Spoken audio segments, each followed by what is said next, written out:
Code generation algorithm का जो third part है दैट इज कॉल्ड जनरेटिंग। तो इससे पहले दो पार्ट को तो आप समझ में आ गया कि किस तरह से काम करता है। अब एल्गोरिथम का जो थर्ड पॉइंट है, जनरेट द इंस्ट्रक्शन, यानी एक हम इंस्ट्रक्शन ऐसे जनरेट करेंगे, ओपी ऑपरेटर, यानी आप देखिए कि हम प्लस कैसे कर रहे हैं, यानी y की वैल्यू को पहले मेमोरी लोकेशन में ले गए।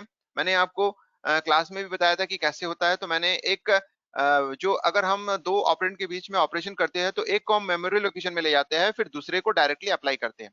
तो एक को हमने मेमोरी लोकेशन में ले लिया, जैसे कि फॉर एग्जांपल यहाँ पे हमने y को मेमोरी लोकेशन में ट्रांसफर कर दिया। अगर y की वैल्यू मेमोरी लोकेशन में नहीं है तो हम उसको पहले ट्रांसफर करेंगे, यानी उसके मेमोरी लोकेशन को, जो move y dash comma l के थ्रू हो रहा है। अब हमारे पास l में एक डेटा अवेलेबल है, अब हम z के डेटा को l के डेटा से प्लस करके l में स्टोर कर देंगे। तो यानी हम एक ही चीज को यूज कर रहे हैं और उसी में रीअसाइन कर दे रहे हैं। तो इसका मतलब है कि हमारे पास अब जो होता है सेकंड जो बचा हुआ है z, तो इसका मतलब है z का मेमोरी लोकेशन और जो y का मेमोरी लोकेशन जहां पे डेटा है, दोनों का वैल्यू जो होता है ऐड होता है इस तरह से, where z dash is the current location of z and update the address descriptor of x to indicate that x is now available in L। तो इसका मतलब है उससे जो इंफॉर्मेशन आ रहा है अब वो एड्रेस डिस्क्रिप्टर में हम इंफॉर्मेशन को अपडेट कर देते हैं और ये बता देते हैं कि अभी जो होता है आप जो होता है जो x का जो इंफॉर्मेशन है अब L में स्टोर हो गया। तो इसका मतलब है इस तरह से जब भी हम अपडेट करते हैं, यानी जब भी आप ऑपरेशन करते हैं,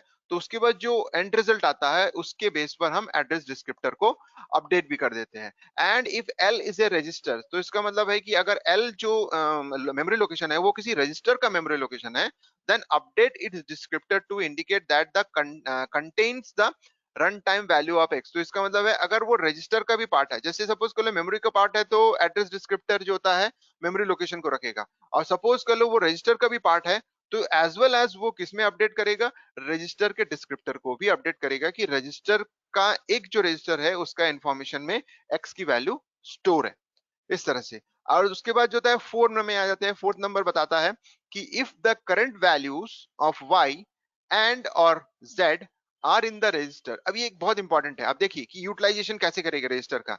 अगर सपोज कर लो वाई एंड जेड की वैल्यू जो होता है वो रजिस्टर में स्टोर है, ठीक है, and we have no further uses for them, यानी उसका कोई आगे यूज नहीं है, यानी पर्टिकुलर उस ब्लॉक में आगे कहीं यूज नहीं है, and they are not live at the end of the block, यानी उस ब्लॉक के एंड तक लाइव भी नहीं कर रहा है, यानी उसका यूटिलाइजेशन है ही नहीं।